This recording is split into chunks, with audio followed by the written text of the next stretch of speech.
Hola, buenos días a todos. Siempre es una alegría poder compartir la palabra de Dios. Para estas cosas hay que tener hambre.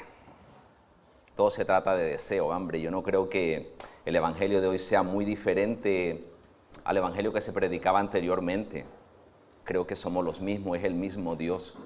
Pero ante todo lo que nos mueve es la pasión, el deseo por que Dios haga lo que hizo con aquellos, porque no lo va a hacer con nosotros. No somos ni menos ni más, somos hijos.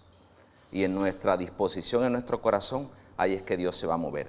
Solo van a mover el corazón de Dios aquellos que desean, que le creen, que lo anhelan, que Él puede hacerlo en uno. Esos son los que lo consiguen. Mírate la Biblia y encontrarás siempre hay una necesidad, hay un deseo, hay una lucha, pero solo aquellos que tenían el deseo, solo ellos conseguían mover el corazón de Dios. Amén. Ya yo he empezado a predicar y no he empezado a hablar, así que bueno, ya te puedes imaginar. Bueno, mira, yo he traído una reflexión que creo que es muy buena para este tiempo en que estamos. Él ha puesto el Señor. Y entonces, siempre todo en función de cómo se van desarrollando los tiempos. Y estamos empezando una nueva temporada. Nuestros hijos empiezan nueva temporada escolar en la universidad. Nosotros también como iglesia estamos empezando una nueva temporada. Entonces yo creo que son tiempos de oportunidades. Y el tema que yo le he puesto a este mensaje de hoy es Dios de nuevas oportunidades. Dios de nuevas oportunidades. Y me he basado en un personaje de la Biblia que creo que hablamos poco. Me tocó el corazón cuando tú lees la palabra. Entonces un personaje que se llama Juan Marcos. Es el apóstol Marcos, pero su nombre verdadero es Juan. Entonces el apóstol Juan Marcos, en realidad cuando tú lo miras en la Biblia se habla poco de Juan Marcos. Hay pocas citas que hablan de Juan Marcos.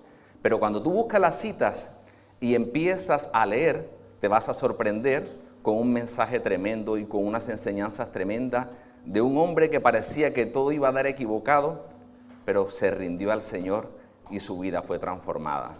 Entonces yo te invito a que hables la palabra en el libro de Hechos de los Apóstoles, en el capítulo 13, versículo 13.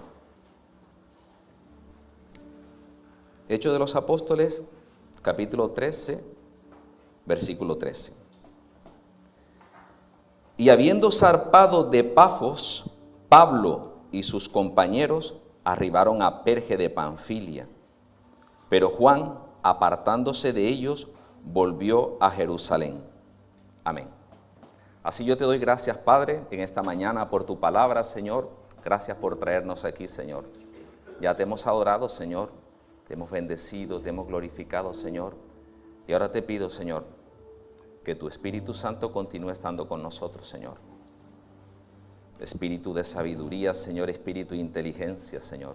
Espíritu de consejo y de poder. Espíritu, Señor, de conocimiento y de temor reverente. Ese Espíritu, Señor, que entra en nuestros corazones, Señor, y trabaje y ministre, Señor, porque tú conoces nuestras necesidades, Señor. Tú sabes que hay en cada corazón, que hay en cada hogar, qué necesidad, Señor, que se mueve, Señor. Así yo te pido, Señor, que esta palabra que tú me has dado pueda ministrar, Señor, y que esta palabra sea una palabra, Dios mío, viva, que transforme, que levante, que sane, que restaure, que vivifique, Señor, que sea esa palabra viva tuya, Señor, que solo puede cambiar nuestras vidas necesitadas de ti. Y te lo pido, Señor, en el nombre de Jesús. Amén. Estamos hablando de Juan Marcos. Este hombre, este apóstol, era un joven, relativamente joven, un adulto joven, digamos así. La primera vez que se habla de Juan Marcos se habla en el capítulo 12, versículo 12 de Hechos de los Apóstoles. Eran tiempos difíciles para la iglesia de Dios. Eran tiempos de persecución, eran tiempos de muerte. Era tiempo en donde el evangelio se estaba siendo propagado, pero a un precio muy alto. Muchos de estos líderes que estuvieron con Jesús estaban siendo asesinados, acababan de matar a Esteban.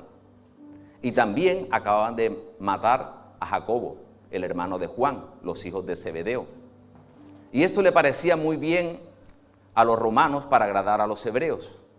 Y tomaron entonces preso a Pedro y lo llevaron a la cárcel.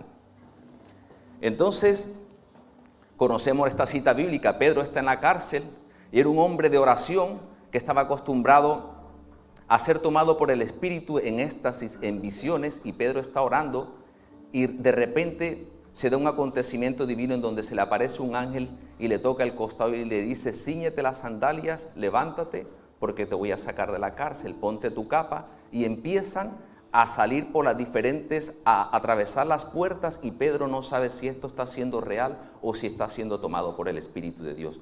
Pasa las diferentes puertas y cuando se ve Pedro, ya está en la calle y dice: oh, es verdad que el Espíritu de Dios me había tomado, porque ya Pedro le había pasado esta situación en una oportunidad después de un ayuno que estaba en el tejado de la casa. El Espíritu Santo se le vino en visión y vio aquel famoso lienzo que venía atado de las cuatro puntas, que venía lleno de animales y todas estas cosas. Entonces Pedro era una persona que siempre estaba familiarizado con estas cosas, pero en el Señor, y cuando tú estás tomado del Espíritu, muchas veces hay un momento en que tú no sabes si eres tú o es Dios.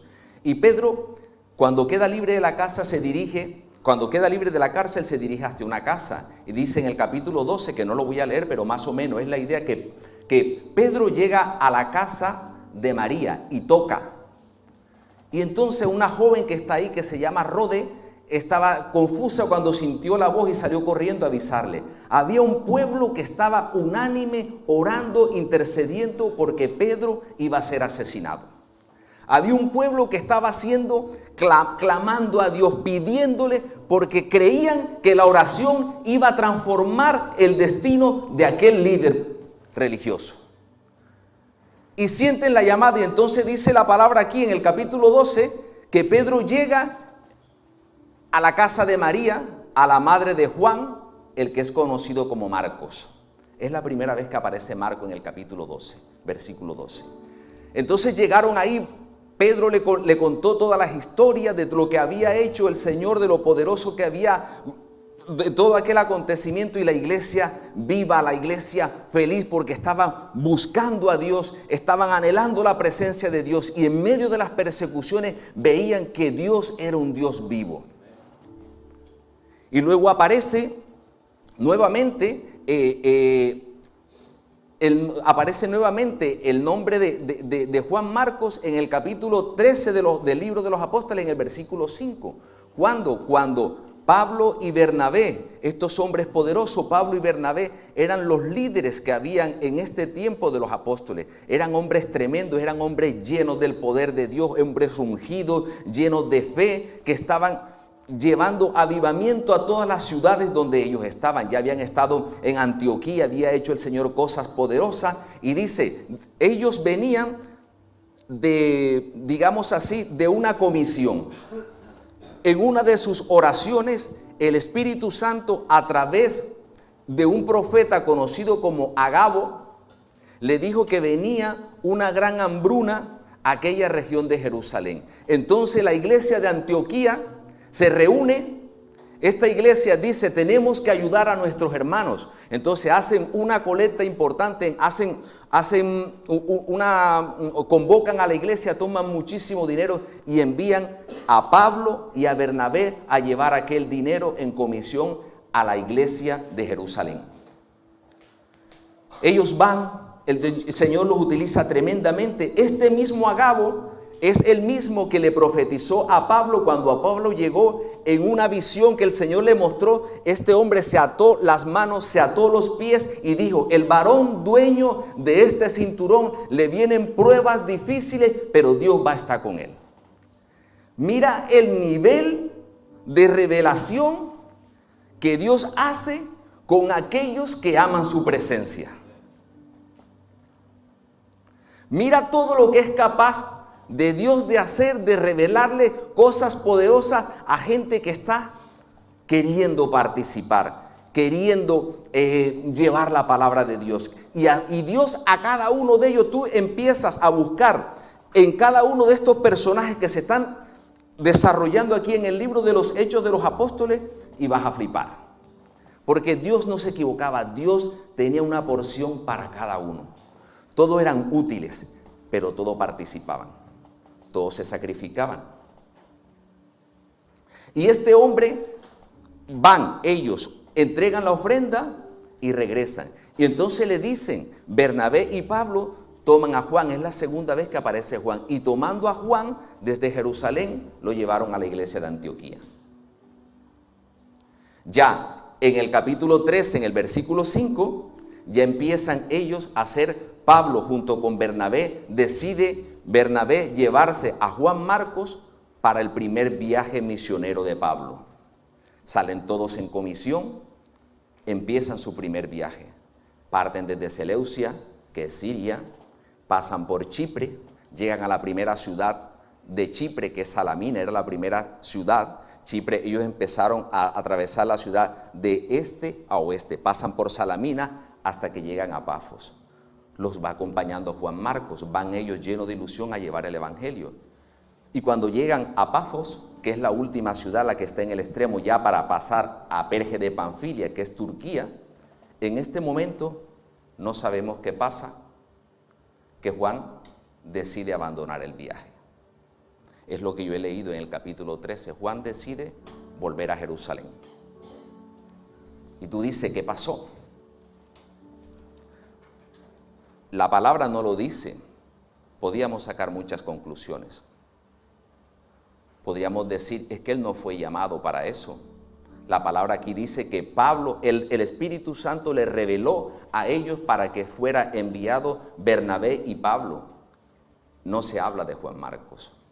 No sabemos si este hombre aún era inmaduro, no estaba preparando para empezar un viaje misionero. No es fácil la vida de un misionero. Aquí está Pablo, lo que tiene que vivir esta gente. Dormir mal, comida a deshora, peligros, persecuciones, etcétera, etcétera. Este hombre Juan Marcos era hijo de una mujer adinerada. Si tú ves cuando Pedro llega ahí, era una casa grande, estaba la gente reunida, orando por ellos, en una casa grande. Entonces tú asumes que esta gente era gente acomodada, y una persona que no está acostumbrada para estos viajes la va a pasar muy mal. Tampoco sabemos si Pablo y Bernabé, porque él se encargaba, digamos así, de organizarle el viaje, de estar pendiente, de suministrarle todo lo que ellos necesitaban, de pronto no lo apoyaron a él porque ellos estaban acostumbrados a este tipo de vida, a este tipo de estilo de dificultades. Él no. Pero sea cual sea el motivo, él abandonó. Y automáticamente fue estigmatizado como un desertor, uno que abandona, uno que no es fiable, uno que siempre te va a dejar colgado, que no es constante en lo que emprende. Y así, porque a mí no me gusta, el hecho de que uno tenga la posibilidad de ver la palabra, uno tiene que ser muy cuidadoso en cómo va a juzgar, porque aquí estamos juzgando a una persona, o estamos comentando, yo no lo juzgo, estamos comentando un error que comete una persona. Pero ¿cuántos errores no cometemos nosotros? ¿Cuántos abandonos? ¿Cuántos proyectos empezados y los dejamos por la mitad? ¿Cuántas inmadureces? Podríamos hablar de muchas cosas, pero este hombre abandonó. ¿Qué pasó? Que años después, 2 años después de que todo esto sucede, Pablo le dice a Bernabé, tenemos que hacer nuevamente un viaje para visitar todas estas iglesias que hemos abierto en nuestros viajes misioneros. Y se ponen de acuerdo. Entonces Pablo le dice, empecemos el viaje. Y Bernabé le dice, llevemos nuevamente a Juan Marcos. Y ahí se lió el problema. 2 hombres llenos del Espíritu Santo, 2 hombres utilizados por Dios, con dones tremendos, con una unción tremenda de Dios. 2 líderes, y empezó una gran división en ellos, porque Bernabé quería llevarse a Juan Marcos y Pablo no. ¿Cómo nos vamos a llevar al que nos dejó abandonado? Y Pablo era una persona de mucho carácter. Pablo era o blanco o negro, sí o no, estás o no estás, te vienes o no. Pablo no era una persona de a medias. Bernabé era diferente.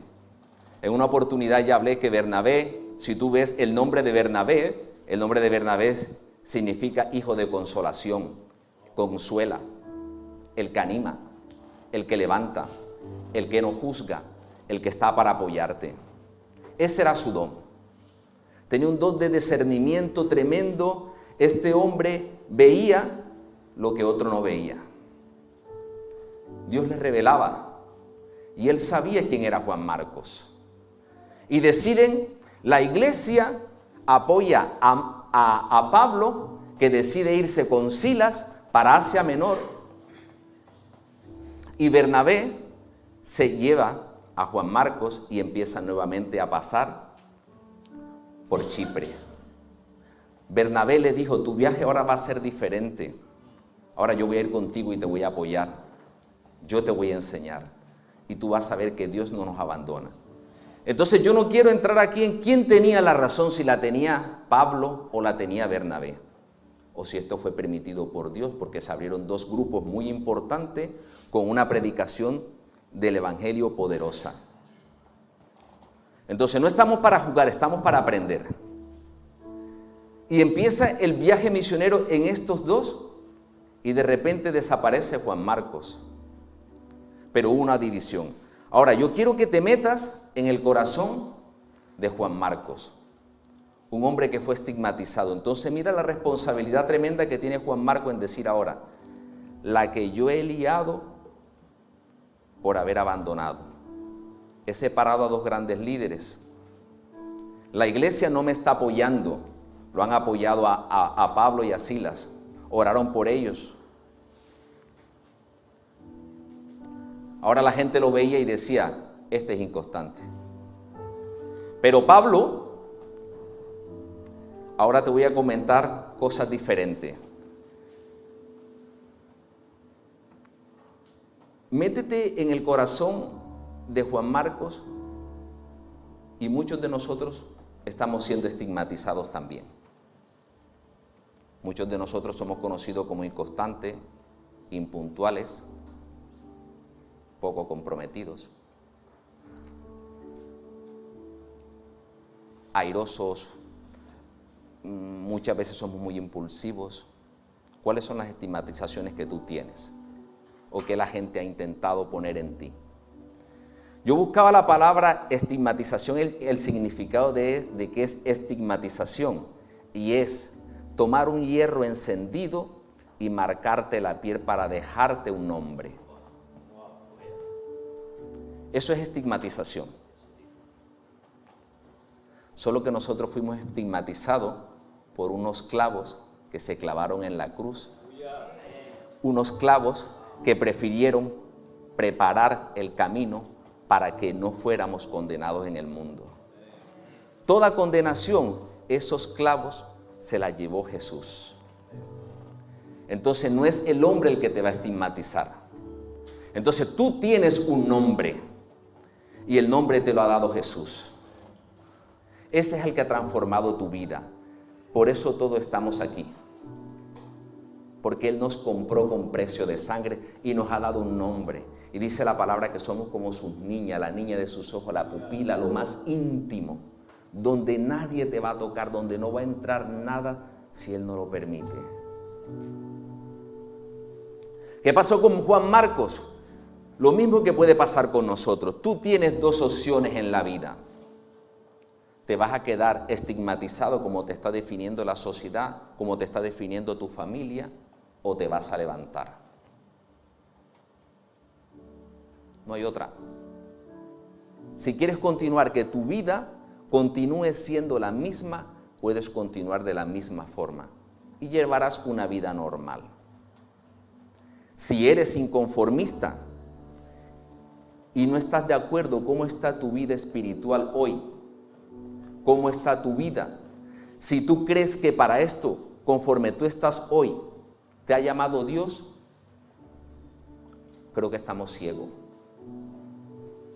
Porque yo por ejemplo, yo miro para mí y no me la estoy dando yo creo que siempre Dios quiere más de mí. Y Dios tiene más cosas que dar.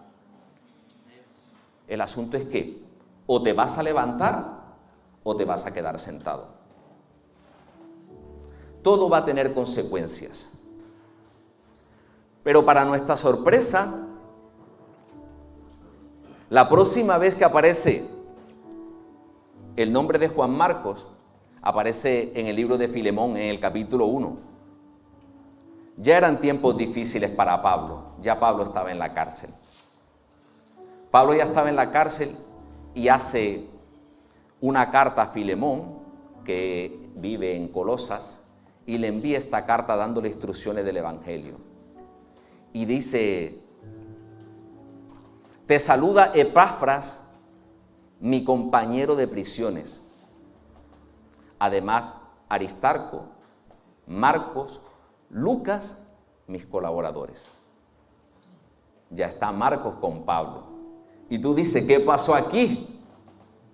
El hombre se levantó. Él no aceptó la estigmatización que le habían puesto de desertor, del que abandona, de inconstante. Ahora Marcos está ayudando a Pablo en los momentos difíciles. El mismo Pablo que no quería verlo, ahora está recibiendo ayuda de Marcos. Qué lección tremenda para Marcos. Qué lección tremenda para Pablo. Y qué lección tremenda para Bernabé. Eso dependiendo de la óptica en que tú la mires. Y yo me imagino Marco ahora quería ser el más sobresaliente. Ahora Marco veía que él sí podía levantarse y que sí podía cumplir lo que Dios tenía para él. Tú sabes que el nombre Marco es martillo. En romano significa martillo. Ahora el martillo que estaba sin un soporte, ahora tenía la madera de Jesús en sus manos. Ahora esa madera sí hacía que el golpe fuera mucho más fuerte. Porque él decidió meter la madera en su vida y no dejó meter la estigmatización que quisieron poner por un error que cometió, que aún él no estaba preparado para hacerlo. Y ahora la segunda vez que aparece en Colosenses. Pablo, tú ves aquí que Pablo progresivamente va quedando solo. Ahora ya no está Epafras, ahora te dice, te saluda a la iglesia de Colosas. En el capítulo 4 de los Colosenses dice, te saludan Aristarco, mi compañero de prisiones, Marcos, Jesús conocido como el justo, quienes me apoyan y que me sirven de consolación. Mira la palabra consolación. Bernabé, que era su mentor, que era conocido como el consolador, el que reparte consolación, le impregnó de su gen para que él ahora, el que lo había juzgado, el que lo había estigmatizado, pudiera darle consolación en los momentos difíciles. A Dios no se le escapa nada. Dios tiene todo controlado. Subestimamos el poder de Dios. Lo minimizamos. Dios quiere hacer cosas tremendas con aquellos que quieren levantarse para ser útiles para Él. Y ahora Marcos está apoyando a su líder. A pesar de las diferencias, en aquellos hombres no había envidia. En aquellos hombres ninguno quería sobresalir. Si tú ves a Bernabé, este hombre, Pablo le debía. Mira, cuando Pablo conoció de Dios, los apóstoles le tenían miedo. Huían de Pablo. Y Bernabé, con don de revelación, iba y lo veía predicar. Y lo tomó y le dijo, vamos que yo te voy a llevar a los apóstoles. Porque Dios me lo muestra a mí que tú eres útil para llevar la palabra de Dios. Y fue Bernabé que lo llevó. Cuando Bernabé fue llevado, ya lo hablé en alguna oportunidad, cuando Bernabé fue enviado a la iglesia de Antioquía, que hubo un avivamiento tremendo, los brujos se convertían, que era aquello tremendo. ¿Qué hizo Bernabé? Fue a buscar a Pablo. Bernabé no dijo, esta es mi oportunidad para hacerme yo aquí el líder. No, él fue a buscar a Pablo. Y le dijo, Pablo, te necesito. Porque el ministerio de Jesús tiene que ser conocido. Y tú eres más habilidoso que yo. Tú tienes palabra, tú eres estudio, tú tienes el evangelio. A ti se te ha dado por revelación. Tú estás lleno del poder y Dios te va a utilizar. Y era tremendo lo que hacían. Cuando estaban en Pafos, aquellos dos hombres tenían una unción tremenda. Se le acercó aquel famoso brujo Bar Jesús. Y Pablo lo veía y el procónsul de aquella ciudad quería conocer de Dios y no lo dejaba. Y el hombre tenía hambre porque veía lo que Dios estaba haciendo. Y es gracioso lo que le dice Pablo. Pablo le dice: oh, lleno de maldad y engaño, ¿hasta cuándo trastornarás los caminos de Dios? Eres hijo del diablo, trastornador de la justicia. Ahora vas a quedar ciego. Ora por él. Y aquel hombre, el brujo, quedó ciego. Mira el nivel de aquel hombre, celoso con Dios. Pero mira dónde estaba, en la cárcel. Y a Pablo no le importaba.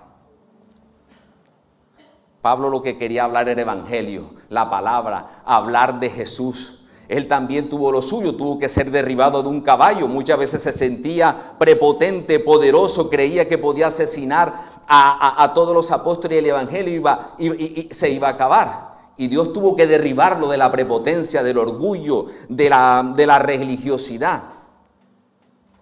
Pero todos somos útiles. Tenemos mucho que dar. No nos subestimemos. Si tú dejas que el Espíritu Santo te llene, tu vida va a ser diferente y va a ser transformada. Cuando el Espíritu descienda sobre ti, Él va a transformar el desierto en tierra fértil. Y la tierra fértil va a ser transformada en un bosque o en una cosecha abundante. Lo dice el libro de Isaías. Solo necesita que el Espíritu de poder, que el Espíritu de unción te llene, te impregne y vas a ver la transformación que Dios va a hacer en ti. El Espíritu Santo anhela estar con nosotros. Cuando el Espíritu Santo va a llegar a tu vida va a ser diferente. Mira a Sansón cuando iba con sus padres, que iba a buscar una novia, iba siendo un guerrero poderoso, pero eso iba en el Espíritu Santo. Le vino un león joven y dice la palabra de Dios que el Espíritu descendió sobre Sansón y tomó aquel león y lo despedazó. Esto es por fe. Cuando el Espíritu Santo vino sobre David, David también era conocido como el mataleones, igual que Sansón, mataleones. Hay otro personaje en la Biblia que se llama Benaía, jefe de la guardia de David, era conocido como el mataleones. Este hombre mató dos guerreros poderosos que le decían leones. Me imagino, le decían leones porque yo me imagino la melena tremenda que tenían que tener aquellos hombres. El Benaía, hijo del sacerdote Joiada, hermana de Zacarías, del que fue asesinado, del profeta este tremendo. Benaía iba por un camino y le salió un león y se escondió en una cueva, y Benaía se metió a la cueva y mató el león. Aquello le dio la posibilidad de convertirse en el jefe de guardia de David, porque entendía que cuando el Espíritu Santo de Dios está sobre ti, te va a hacer cosas sorprendentes.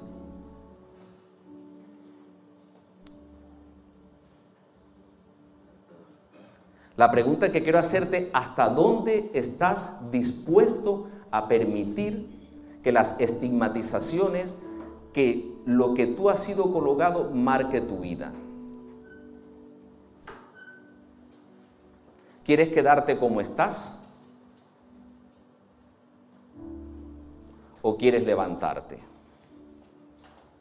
Esa es la diferencia, los que se conforman y los que se levantan. Y creo que no es difícil. El problema, hermanos, somos nosotros mismos, es la carne. Enfocamos nuestra vida diferente a deleites de carne y se nos olvida que también somos seres espirituales. Y como somos seres espirituales, nuestro espíritu es el que va a someter la carne.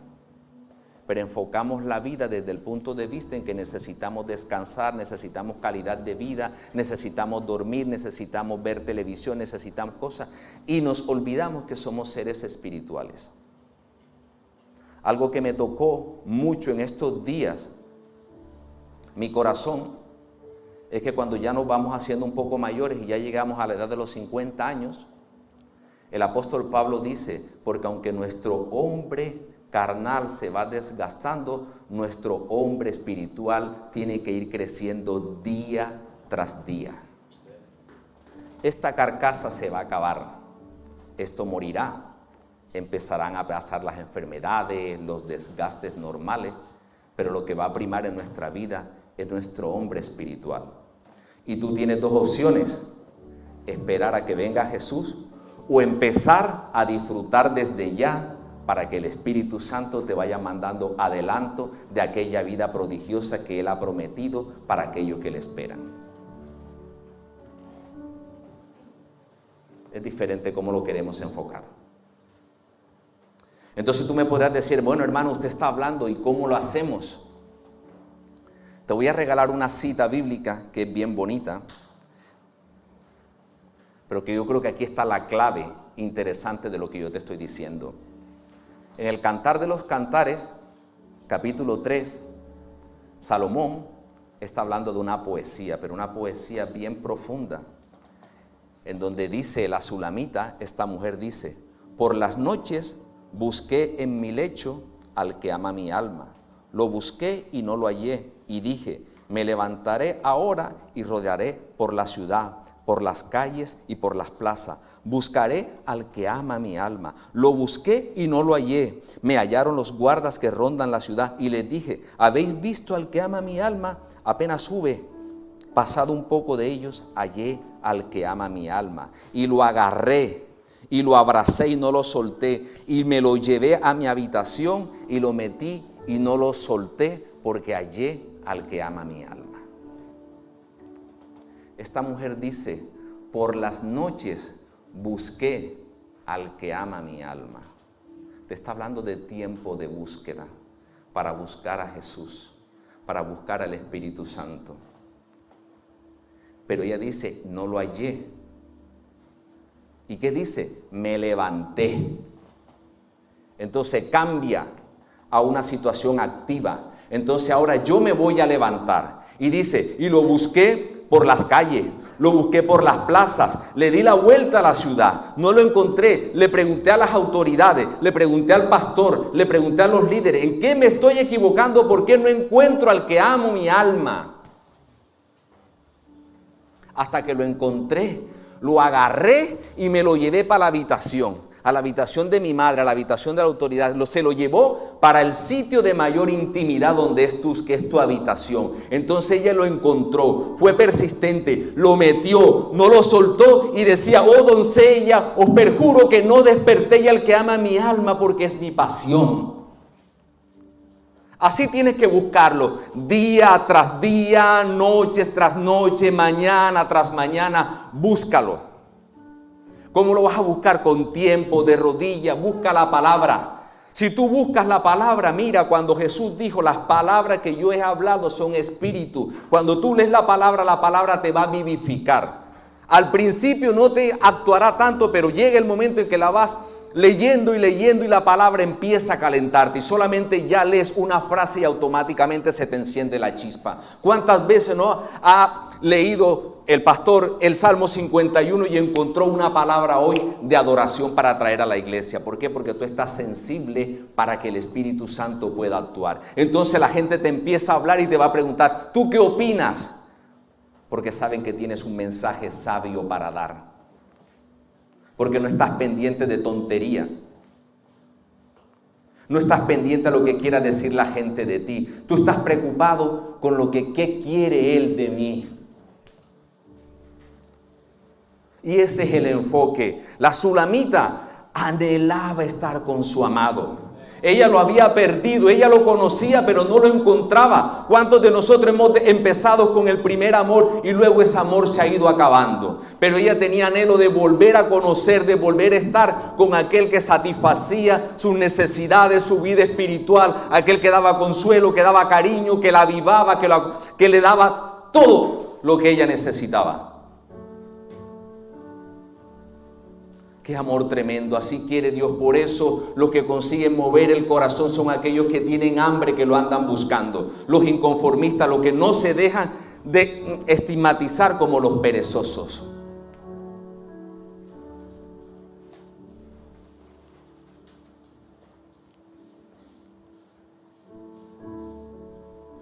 No me voy a alargar mucho, pero quiero traerte otro ejemplo bien bonito, que nunca lo había mirado de esta forma. En el mismo libro de Marcos, en el capítulo 10, está la historia de un ciego llamado Bartimeo. El pobre Bartimeo siempre lo dejaban abandonado en la calle con una capa, pasando hambre, viviendo de la limosna. Este hombre ya había sido estigmatizado como el minusválido. Creo que minusválido físico, pero no espiritual. Y ahora te digo el por qué. Abandonado, y dice la palabra aquí en Marcos en el capítulo 10, que dice: y regresando Jesús de Jericó, estaba a la orilla un ciego llamado Bartimeo. Y aquel hombre gritaba: Jesús, hijo de David, ten misericordia de mí. Jesús gritando, yo me imagino aquella escena: Jesús, hijo de David, ten misericordia de mí, ten misericordia de mí. La gente: cállate, hombre, que va el maestro, cállate. Y todos: cállate, cállate. Y el hombre, entre más le decía, más gritaba, con más potencia, con más deseo, hasta que consiguió llamar la atención. La persistencia de Bartimeo, la persistencia. Y le dijo Jesús: levántenlo, levántate y tráiganlo. Dice la palabra aquí que Jesús ya venía de regreso. A Bartimeo ya se le había pasado la primera oportunidad. Ya venía de regreso. Él solamente tenía una oportunidad. La primera oportunidad la había fallado. Y él tenía la última bala, la última oportunidad. Y él dijo: esta no se me va. Y mira lo potente que es cuando él lo fueron a levantar. Le dijiste: ten confianza que te has llamado. Los mismos que lo estaban mandando a callar, ahora le estaban diciendo: ten ánimo. Y yo me imagino que Bartimeo tenía ganas de decirle así en medio de su ceguera, le decía: pero si yo tengo más fe que ustedes, si yo estoy diciendo hijo de David, si yo sé que Él es el que me puede sanar para mí, Él es el que me puede sanar, Él es el que puede transformar. Yo lo estoy llamando porque yo sí le creo que Él puede hacer conmigo lo que nadie ha podido hacer. Y se lo llevaron: ¿qué quieres que haga por ti? Y le dice: Señor, que recobre la vista. Y Jesús no le dice: te sano, le dice: tu fe te ha salvado. Pero no lo sana. Dice: tu fe te ha salvado. ¿Pero por qué? Porque ella le estaba diciendo: tú eres el Hijo del Dios viviente. Él le decía: hijo de David, hijo de la promesa, yo creo en ti, yo sé que tú puedes transformar mi vida. Y no le dijo: yo te sano, sino yo te salvo. Y lo primero que hizo Bartimeo fue quitarse la capa. Para poder tener capa y para poder estar reclamando, él tenía que pagar impuesto también, Eso no era de gratis. Se quitó la capa y se fue para que Jesús lo sanara. Y mira qué cosa bonita. Cuando Jesús lo sana, dice la palabra que él le seguía y gritaba.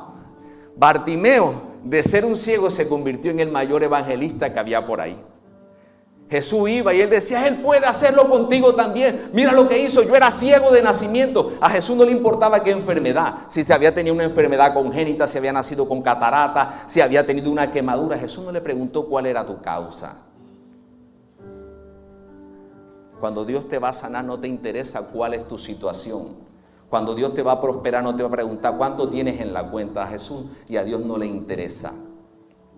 Él te va a sanar y te va a prosperar y te va a suplir y te va a transformar la situación. Él no te va a preguntar quién es tu jefe. Él solamente lo va a hacer.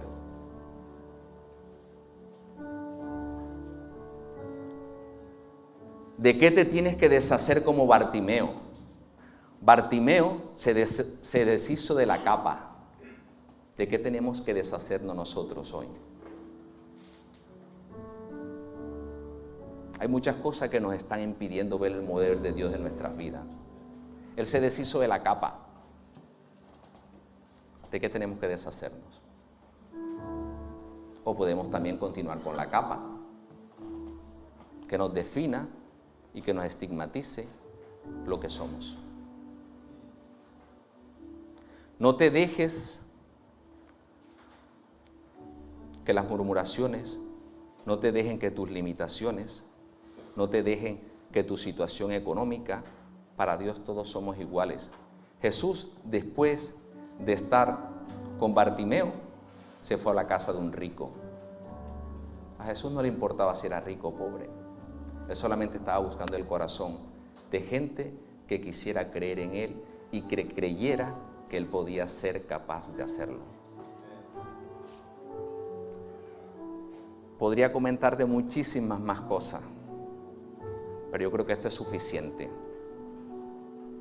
Tengo un mensaje para ti hoy que te desafía. Hay oportunidades. Dios es Dios de nuevas oportunidades para aquellos que quieren aprovecharla. La pregunta es si tú quieres que Él cambie tu destino. Dios los bendiga. Buen día.